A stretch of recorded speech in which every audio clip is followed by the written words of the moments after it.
Another one? Look, I told your little friend I ain't paying for that! Well, this one's on the...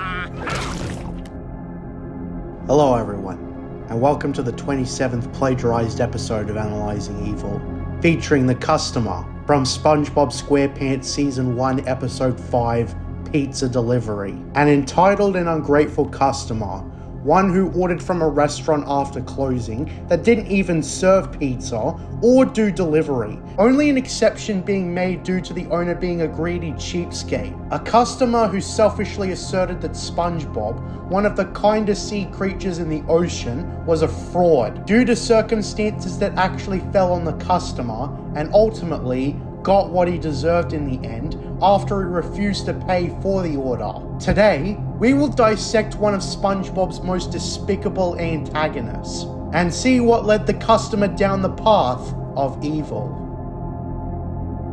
First, there's something notable to point out about the customer's order. It's absolutely idiotic. As I alluded to earlier, it's safe to say that the fish knew that the Krusty Krab was not a pizza place, nor did they do deliveries. He's lucky he got an order at all, were it not for the greed of Mr. Krabs, who knew he could turn in a quick profit. On top of all this, he called in late, when they were just about closing. And there's also the fact that the address was literally right around the corner, meaning that the customer could have just walked to the Krusty Krab. So right off the bat, the customer isn't looking too hot when you dissect the finer details of this episode. He should be very glad. We also see that when SpongeBob finally arrives, while initially pleased that SpongeBob delivered his pizza, he quickly subverts this by getting overly angry that SpongeBob didn't bring him a drink, a Diet Dr. Kelp. SpongeBob even points out that he didn't even order any drink according to his notepad. He is completely ruthless in the face of SpongeBob, who was starting to cry,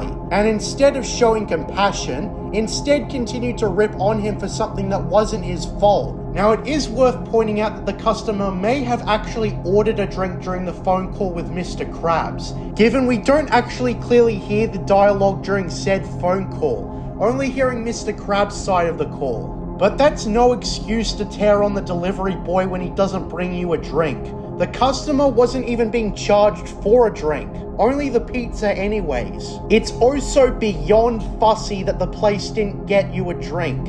I don't know about you, but often when I order from Domino's Pizza and they don't bring you a drink, it's usually because it's out of stock, and I'm not even required to pay for the order as if the drink was included. The customer was clearly not considerate of the fact that this is common throughout restaurants, that sometimes they can't deliver everything. The customer doesn't even give a real reason why he can't just eat the pizza without his drink. So with all that being said, this episode in general, while exaggerated, is somewhat relatable from the perspective of an actual pizza delivery person. Often pizza delivery people, despite going out of their way to deliver food for people's doorsteps, can be subject to rudeness for various reasons. Something the customer in this episode clearly exhibits. There's other connections too, such as the contrast between SpongeBob and Squidward. SpongeBob is the passionate delivery boy, while Squidward is the reluctant one. And that's the two types of delivery boys you get. Now back to the customer. He is meant to represent how nasty and ungrateful deliveries can be,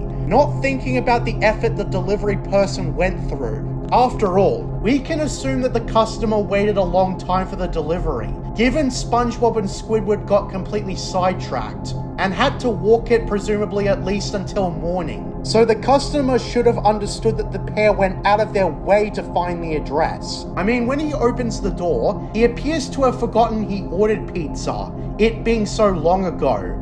Then, as we all saw in the episode, despite SpongeBob's passionate demeanor, the customer still ruthlessly yells at him for forgetting his drink. And despite everything I've already pointed out, has the gall to tell SpongeBob that he didn't think of the customer, just because they didn't bring his drink, a secondary item in any pizza delivery order. He refuses to even pay for the pizza, and a devastated SpongeBob has the door slammed on him. In the aftermath, we see SpongeBob absolutely shattered by his experience with the fish. And it's worth noting too, that the customer is perhaps the character who holds the record for making the sensitive SpongeBob cry the quickest. And this is a special type of cruelty, where Squidward, despite having expressed indifference over the delivery job, still recognized that SpongeBob was treated awfully. This is saying something, because it's been established by now, even during early season 1, that Squidward typically doesn't like SpongeBob and finds him annoying in his own right. And there have been times where Squidward would yell at him. However, this specific instance of someone yelling at SpongeBob, where SpongeBob did absolutely everything right within his control, and went out of his way to deliver the pizza, whatever the cost, both horrified and enraged Squidward. He saw that SpongeBob's crying was especially unwarranted given the situation, that the customer rejected the pizza in a petty and ridiculous fashion. And at the end of the day, he should have complained about the no drink to Mr. Krabs through the phone. Squidward's vengeful, angry face shows you that he was dead set on getting justice for SpongeBob, and we know what happens next. The customer too speaks incredibly rudely to Squidward, showing absolutely no remorse for his disgusting words to SpongeBob, all before Squidward snarkily remarks that this delivery's on the house, while viciously smacking the pizza into the customer, causing unknown bodily harm as Squidward goes back to SpongeBob, and tells him that the customer ate the pizza in one bite, even without the drink, something which cheers SpongeBob up. One last thing. Despite SpongeBob being a typical comical cartoon, the customer and his lambasting is played dead serious, and for sorrow, rather than for comedy. Doug Lawrence's performance as the fish is certainly over the top, and is entertaining, but it's reprehensible, and unempathetic to say the least. So at the end of the day, who was the customer? He was a complete and utter lazy moron who ordered from a place that didn't even serve pizza, that was right around the corner anyways, and showed no compassion to the delivery boy who did everything to get him the order, just because he didn't get a drink he wasn't even required to pay for. He slammed the door on the delivery boy, stating that he didn't deserve to be called one, all before getting his just desserts from the unexpected hero of this story, Squidward Tentacles. To conclude, the customer was many things: idiotic, lazy, rude, and an underlooked example of how not to treat a delivery person, as all the negative traits of an ungrateful customer were compiled in this one. He is the fish who embraced the remorseless, shameless evil.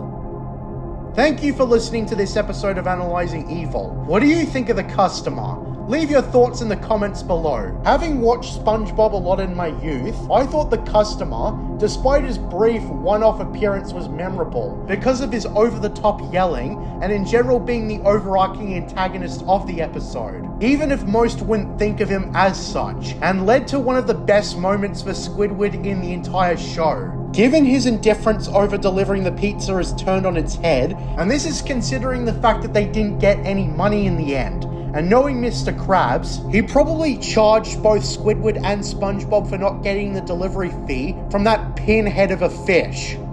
I'm JJ Plagiarisms, and until next time, what are stories but mystery boxes? Under the mountain, a golden fountain, were you praying at